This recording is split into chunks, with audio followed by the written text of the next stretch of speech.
Hello and welcome back to Live from the Underground. I'm Jamie Gage. It's December 30th, 2021, and we just had a great performance here with Breanna Elaine, not Breanna Elaine. And I want to start with that. It has a great flow to it. Breanna Elaine. It's Thank you. a stage name. Yeah? It is. Well, it's my first name and my middle name. I stopped using my last name when I got some stalkers. So, Ooh, yep. every good musician needs a stage name. A nom de plume, so to speak, right? Yes, sure. And speaking of stalkers, before the show, you mentioned you have had some fans, one of whom bought all of your copies of your debut CD at your show. Yes. How did that go? Well, he bought... He told the waitress, he was trying to be secretive, but I knew who it was. So he told the waitress to come over and see how many CDs I had. And then he bought all of them, which was like 10 CDs, $100-something. And had the waitress hand them out to everyone who was there, which I thought was cool. But my boyfriend at the time, he didn't love it so much. Right. There was a show once on television called Love Connection, and Chuck Woolery, the host, would always say, "And how did the date end?" And so I'm wondering, how did that particular date end, either with the boyfriend or with the potential suitor and purchaser of your CDs? Well, I packed up my stuff and I left really quickly. I thought about saying thank you because I thought, it would be impolite not to. But then I was like, I was kind of unsure. So I just did the smartest thing and I just ran away. Right. It's my go-to. Have you seen this person since? No, Not a super fan yet. not yet. Was it in recent months within the last year or I something? think this might have been like last winter. Right. Okay. So your debut CD, "Flower in the Sun," 2020. Was it toward the end of 2020? Did you release this like right before the pandemic, or I do did you not get a chance to? remember at all. I kind of did it like I did it in my mom's boyfriend's basement, and then we took it to get mixed and mastered. That's where I do all my best work. Yeah, in the basement. Yep. Yeah. So we did that, and I don't think I threw like some super big like release party or anything like that. I was just like, oh, here's my CD. I can give it to people now. Nice. So most of these songs you've written years before. You've been performing since you were a kid, and you were in a yeah. band. Yeah. Well, I write new songs all the time, so I have like endless. Including the last tune. Yes. So I have like endless material always coming. So yeah, I mean most of them were within the last few years that I wrote before I did the album. And when I was a kid, I didn't start writing music until I was probably like 12 or 13. And I feel like I've kind of left all those songs, like I evolved out of them and I kind of forgot about them because I write so many. So most of my stuff is within probably the last, I'm going to say like 5 to 10 years. I don't think I really perform anything that's older than that just because I've gotten better as a songwriter. Right. Through practice. Do you ever keep little pieces of those songs from childhood, little things that you think, well, if I could just modernize this to my more mature life now, it's got a good ring to it. I usually don't. I usually write a whole song and that's a song and that's it forever. I do have like 20 notebooks of like every notebook I've ever had, completely full of poems and songs. But I never really take any apart and use it on something else because usually when I write a song, I just sit down and write it like real quick. Right. Do you do that? Now, you started with Neil Young. Yeah. And Neil Young is a famous songwriter who says, I'll just interrupt a conversation, a party, anything. If something clicks in my head, I'm gone. Do you do that? I don't think I do that. I sometimes make a note of it in my phone, or I like record something real quick on my phone, like a little piece, and like get back to it later. Right. I haven't really been anywhere recently where I'm just like, oh, I gotta go write my song. Right. Of course, I haven't been many places other than out to play music because, you know, Right. The pandemic. should we mention it? We should mention it. I think we should mention it. Well, and that was my question earlier about releasing your debut in 2020. A lot of people had great plans. Okay, I'm going to release my CD, and then I've got a whole line of gigs to do, and then they all got canceled. You more opportunistically were just like, I got these songs, and I'm going to put them out on a CD. Is that how it basically worked? Yeah, for you? I'm not really a big planner. So I was like, well, I have all this music. I need to make a CD because at some point I'm going to have to. They have to go somewhere. Right? You got to put them out into the world. Yeah, so I decided, and I had someone who, was going to help me. So we just did it, and that was it. Nice. Did it have a kind of a theme or a narrative, or these were just a loose collection of the songs that you'd been writing for the last 5 or 10 years? Yeah, just a collection.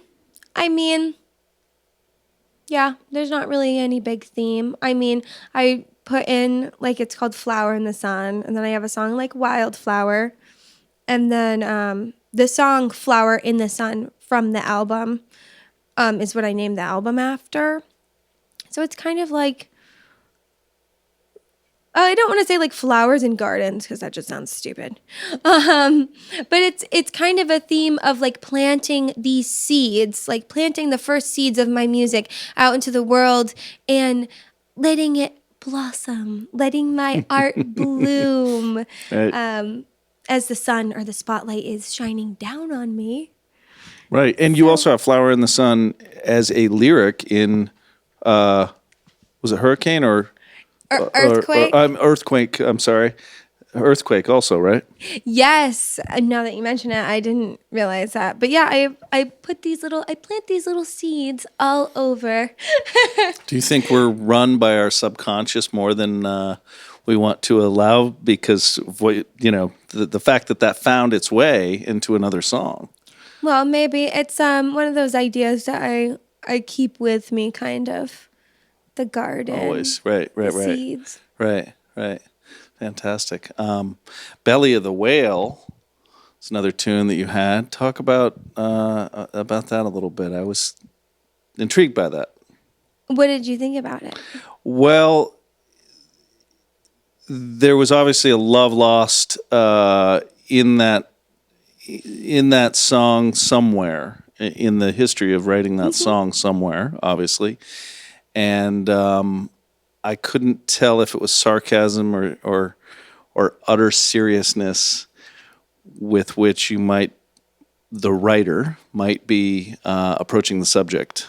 Oh no, it was with utter seriousness. I'm smiling, but it was serious. It was. Yeah. No, I'm very moody, and sometimes I like to call myself the brooding artist. I have a lot of happy songs, but I have sad songs as well. The Belly of the Whale song is about being in isolation and being lonely, I guess. My dad died when I was about 4 years ago, when I was pregnant, actually. And so that is the beginning of it. Dad, where did you go? Right, that was one of the very first lyrics. Yep, and it's about me just on this life roller coaster of grief and loss and all these crazy feelings and loneliness, and kind of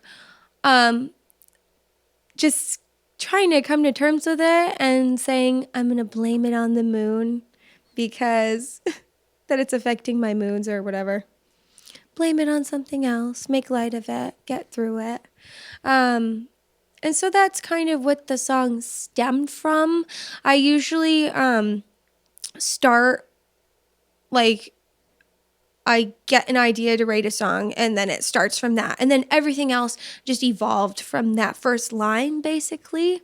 And then the last verse was about the relationship I was in at the time and how we were just like growing apart, as, you know, a lot of the time happens in Right. relationships. And just feeling lonely, even though you have people around. It's Thank kind you of for what explaining that. I wondered because I did hear that first lyric, and then but the song takes those other verses, and I was like, well, wait, is this, what kind of love is this about? Yeah. And it doesn't have to be about one. You kind about of all kinds, yeah. run the gamut of love, which is nice in that. How did you settle on the imagery of the belly of the whale? Well, I don't know. It's, well, kind of like the story from the Bible where he was stuck in the whale's belly. It's like you're alive. You're stuck inside a whale's belly. It's like you're not digested. I mean, you're just like sitting there alone. Right, right, right, right. It's like, I don't know. And so that's kind of It's like, stark. It's super stark, and I Yeah. wondered if it was biblical. And of course, we have other things in literature that talk to that yeah, too. so it's just kind of a metaphor for me being swallowed by life and my emotions and being alone in there, trapped. Sorry, it's, you know, some art is nice and pretty and beautiful, and some art is dark and gritty and sad, because that's life.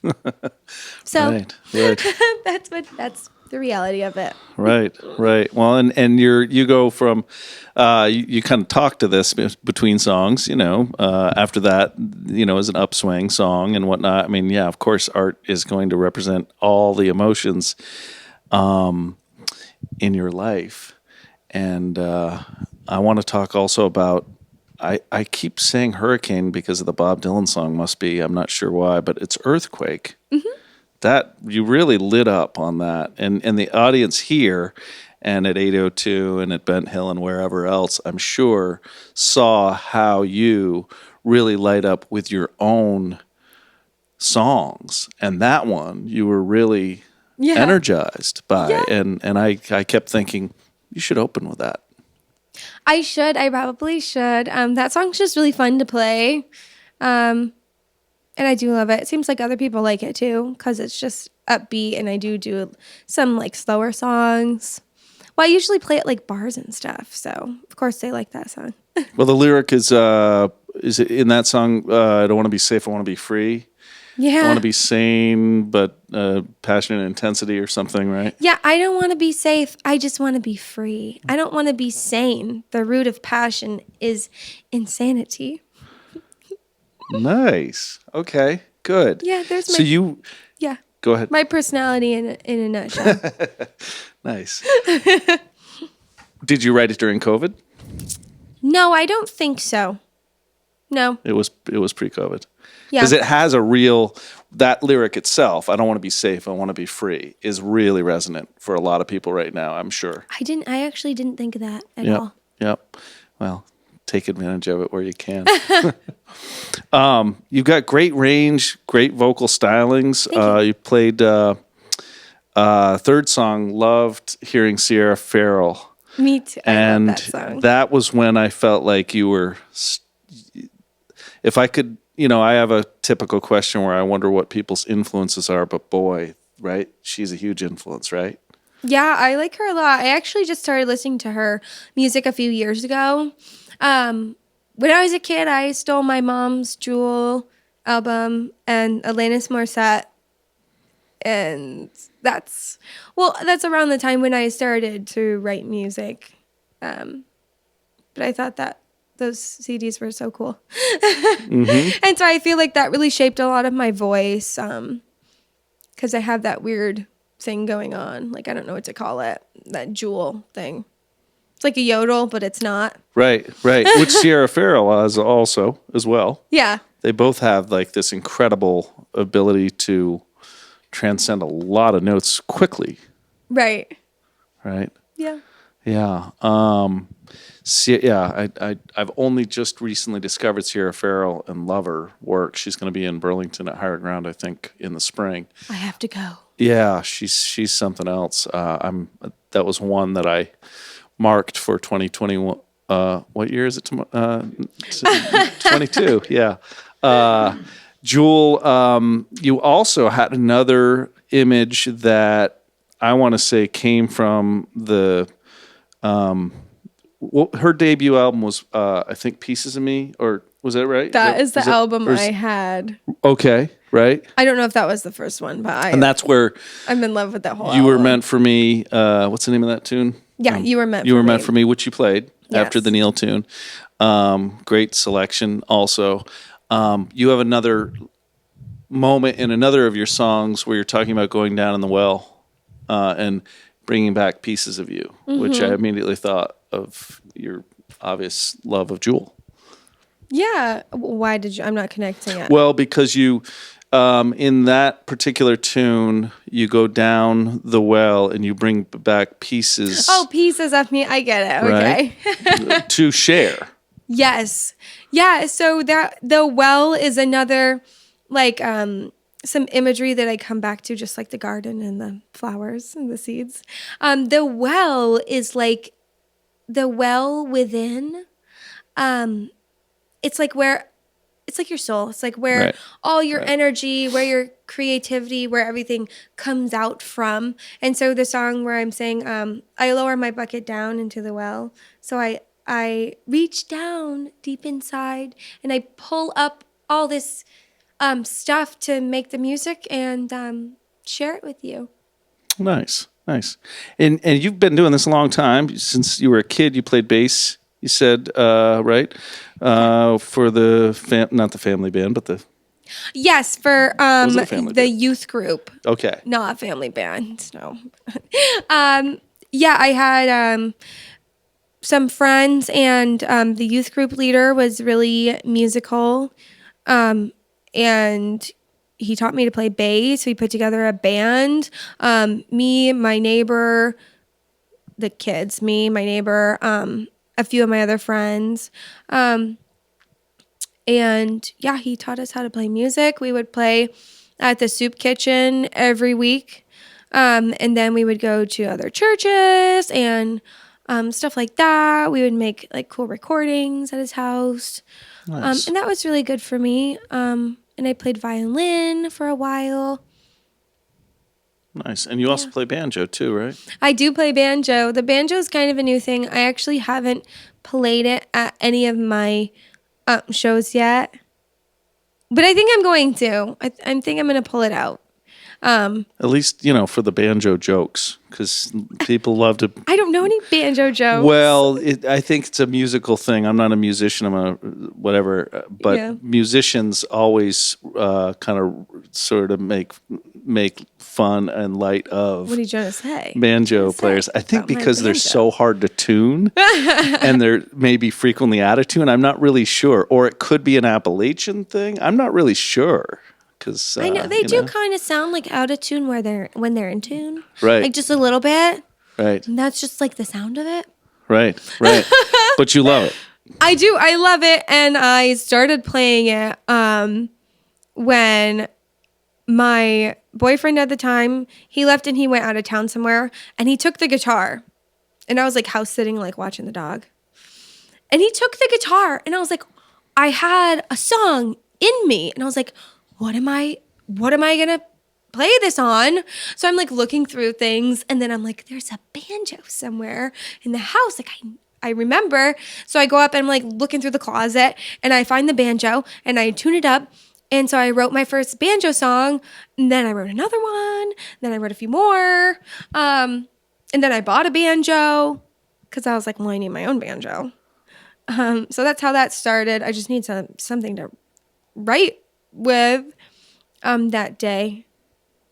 And so, yeah, and I played it, and I was like, this is cool. This is like a whole new Breanna, like a twangy Breanna. Like, yeah, I dig it. Did the words change when you went to banjo? Did the kind of genre and in terms of the songwriting change?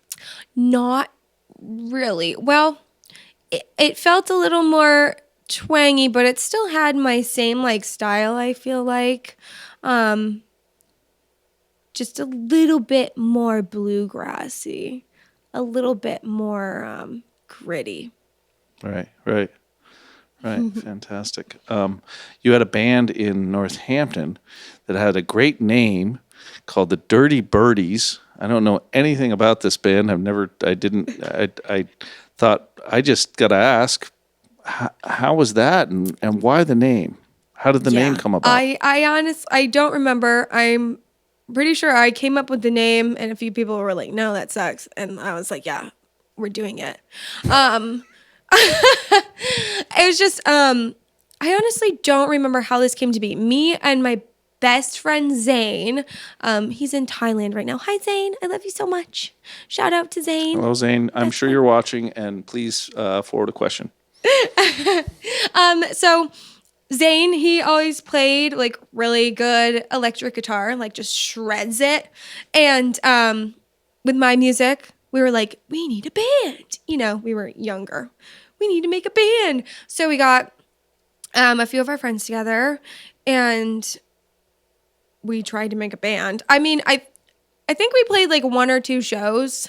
Remember we played at somewhere in Holyoke, like the waterfront or something. And that was one of our first shows. And I thought it was like awesome. I thought we did really good. And then I ran away with one of the band members back to Vermont. So there was only one show? I think there was one or two shows. That's the only show I like remember. Wow, your publicist is great because I thought this was a whole thing. I thought this was touring the Berkshires and from No, we had Boston one show and then I was like, I'm too good for this band.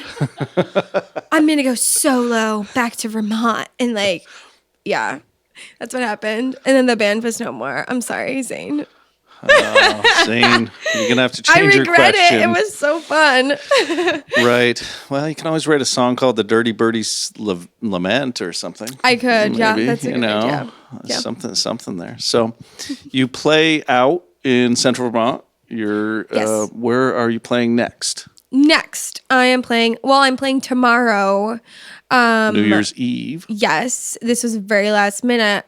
I'm playing at Cascades, I think it's called. Cascades. In Killington? With yes, Yep. with JD Tolstoy. We just started playing a little bit together. Nice. And then on the Sunday, we're playing at Mary Lou's in Killington. And then I have some coming up at Taps Tavern in Pulteney. I have some new ones at Charlie O's in Montpelier. Let's see. I have a lot of stuff coming up. I just don't remember all these things. These are all establishments with liquor licenses. Now, you talked a little bit about playing for drunk patrons earlier, and wrote a song called "Can You Hear Me Now?" Yes. Right? Yeah. So talk a little bit about drunk patrons. Well, the drunk patrons, I mean, it's usually it's like a restaurant and bar, so they're not like too drunk. But, by the end of the night, I mean, everyone's like a little bit more rowdy. Right. They're ready for that Four Non Blondes song. Yeah. Yeah, they are. And I haven't had anything like terrible happen yet. I did have some guy like bump into my microphone and it like almost like smashed my teeth out. Ooh. But I'm not sure if he was drunk or just like clumsy or like not paying attention. Not really sure. But I haven't had any terrible like crazy drunk people. I've had some crazy people, but I don't think they were drunk. Right. You don't always have to be both. Yeah. They're not mutually exclusive. Right. It can be a little bit, but it's a hell of a combo. Yeah. Definitely. Right. Yeah, absolutely. With regard to that, that tune, can you hear? No, wait. Can you hear me now? Yes. Just thinking about that's also a popular advertising slogan too. Yeah, like a phone. Yeah. Right, right, Can you hear me now? right. That's why. Okay, I mean, well it's maybe it's sort of called passe "Do now, You Hear but- Me Now?" I'm not Right. really sure. I keep Right. changing it because I can't remember like what it's supposed to be. Right. Yeah, I didn't think of that till after I wrote that song. And I was like, well, I can't change it because that's what the song's about. Yeah, and that marketing campaign is so old now. You probably can't bring it back. Maybe you could dust it off and make some money on that. I don't know. It's possible. Just happen to think of that here at the last minute.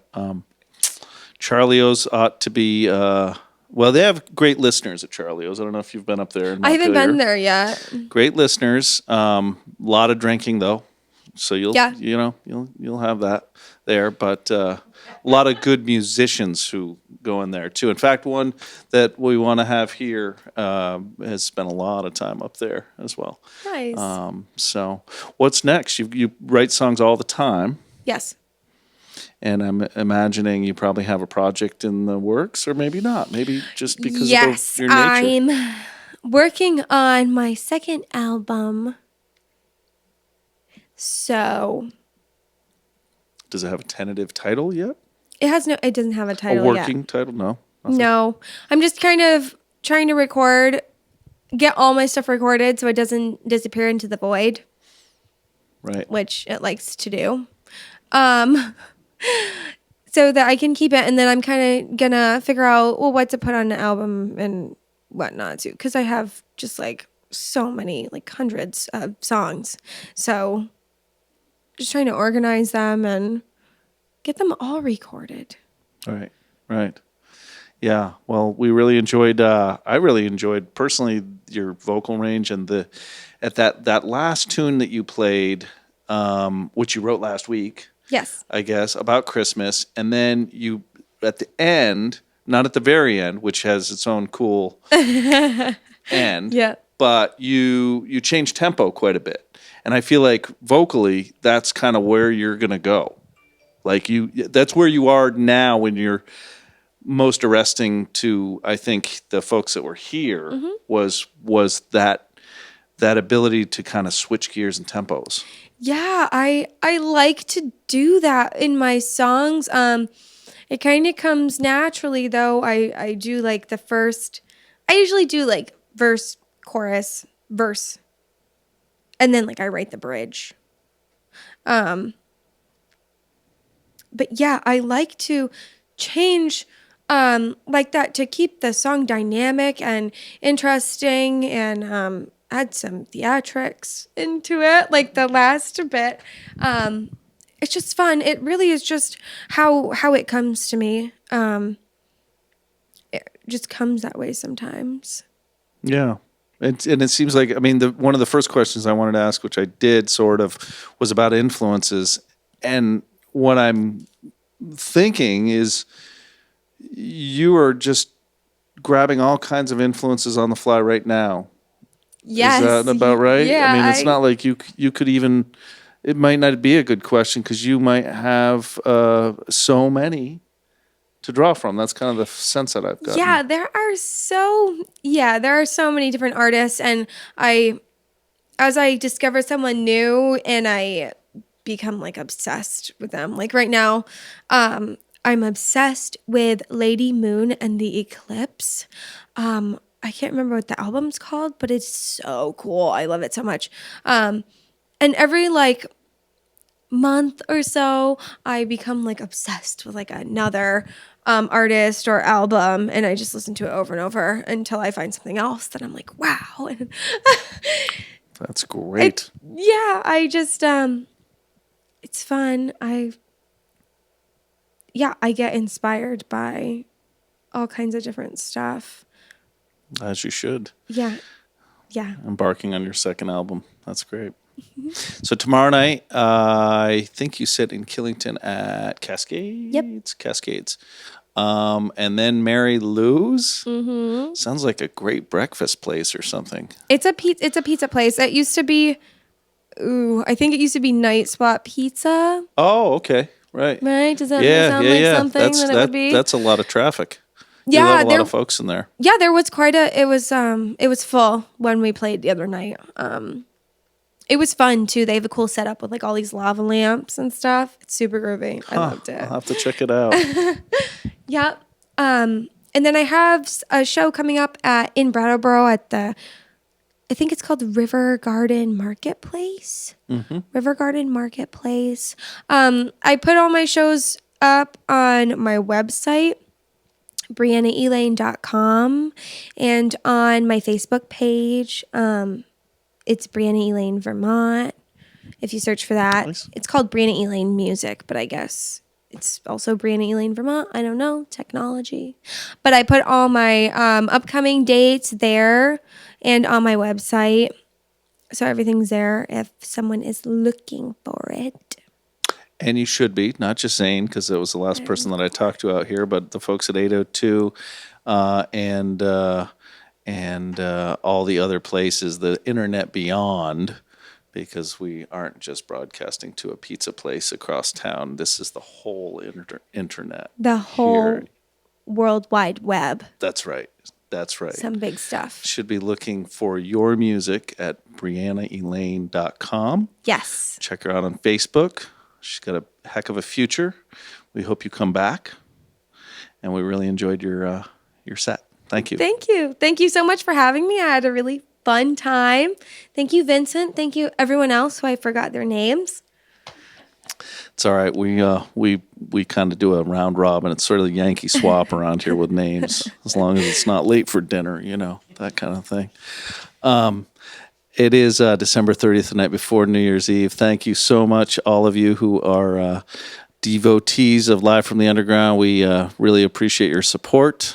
We have come back here in 2021 after taking a little bit of a pause, and in 2022, we're going to really max out and do every week, which we're excited about, and grow our listenership. And in 2 weeks, we're going to start up again with Of Conscious Mind on the 13th, I think, of January, right? Is that right? And the people that I'm talking to are Vincent Freeman and Babs Mills, who are behind the controls doing all the hard work. I just talk, and the performance do the real hard work. And then we have the Fishbowl in our audience over there as well, Kurt and the crew. So on behalf of everybody here, I want to thank you so much again for listening, and come back January 13th and have a wonderful new year. Happy New Year. Happy New Happy New Year. Year. Happy New Year.